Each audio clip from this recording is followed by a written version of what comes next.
বিপিএলে তিনি হয়েছিলেন টুর্নামেন্ট সেরা। সেই মেহেদী হাসান মিরাজি নেই বিপিএল পরবর্তী টি-20 দলে। তবে জাতীয় দলের খেলার সময়টাতে এলো পিএসএল এর ডাক। মিরাজের জন্য জাতীয় দলে না থাকাটা যেন হয়েছে শাপে বর। জাতীয় দলে থাকলে যে খেলতে পারতেন না পিএসএল-এ।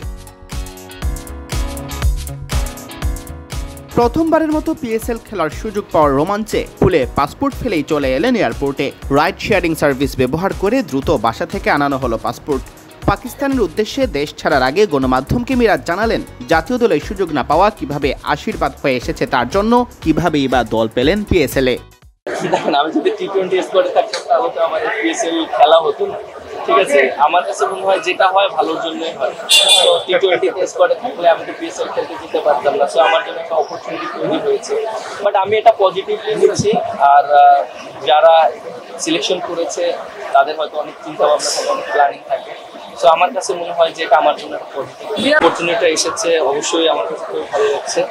আর যেহেতু আমি জানতাম না, আমার যে ম্যানেজার পলাশ ওই আমাকে খবরটা দিয়েছিল, ও বেশ কয়েকদিন ধরে যোগাযোগ করতেছিল, পরে হয় 2-3 দিন যে এরকম কনফার্ম করলো।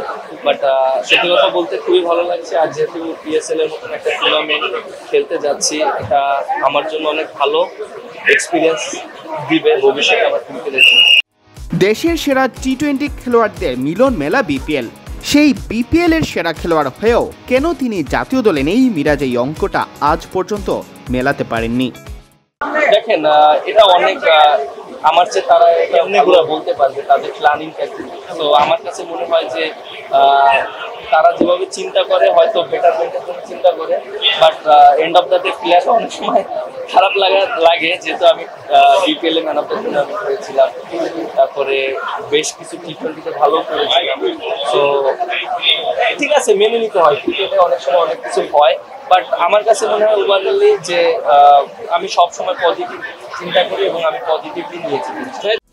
এবারের পিএসএল-এ মিরাজ খেলবেন প্লে অফ পর্বে। লাহোর কালান্দার্সে তার সঙ্গী সাকিব আল হাসানও। এর আগে এই দলে খেলেছেন রিশাদ হোসেন, তিনি অবশ্য এখন দলের সঙ্গে নেই, খেলছেন জাতীয় দলে। না, অবশ্যই ভালো লাগছে। বিশেষ করে সাকিবের সাথে খেলেছিলাম ইন্ডিয়াতে, আর তারপরে আর খেলা হয়নি, দেখাও হয়নি। বাট অবশ্যই এক টিমে খেলবো, খুবই ভালো লাগছে। আর সত্যি কথা বলতে অনেক এক্সাইটেড যে পিএসএল এর মতন এরকম একটা টুর্নামেন্ট খেলতে যাচ্ছি এবং যেখানে কোয়ার্টার ফাইনাল খেলা। তো অবশ্যই যদি পারফর্ম করতে পারি, ম্যাচ জিতাতে পারি, টিম রেজাল্ট করে, দিন শেষে খুবই ভালো লাগে। সাকিব আসলে কি বললেন কথা যখন হলো, মানে খবরটা পাওয়ার পর সাকিবের সাথে কি কথা হয়েছে? কংগ্রেস জানিয়েছে যে তুমি আসো, দেখা হবে, কথা হবে। সুযোগ পেলে অবশ্যই টিম জেতানোর চেষ্টা করবো। লাস্ট 2টা দিন খুব ভালো প্র্যাকটিস করেছি। প্রথম 3টা দিন তো আমি রেড বলে প্র্যাকটিস করেছি। যখন শুনেছি যে পিএসএল খেলতে যাব, তখন 1টা দিন প্র্যাকটিস করার চেষ্টা করেছি। আর সাদা বল নিয়ে ব্যাটিং করেছি, বোলিং করেছি। প্রিপারেশনটা ভালো হয়েছে। এখন ওখানে যেও প্র্যাকটিস করবো, প্রিপারেশন নিতে পারবো, টিমের সাথে অ্যাডজাস্ট হবে। সিয়াম চৌধুরী, বিডি ক্রিক টাইম।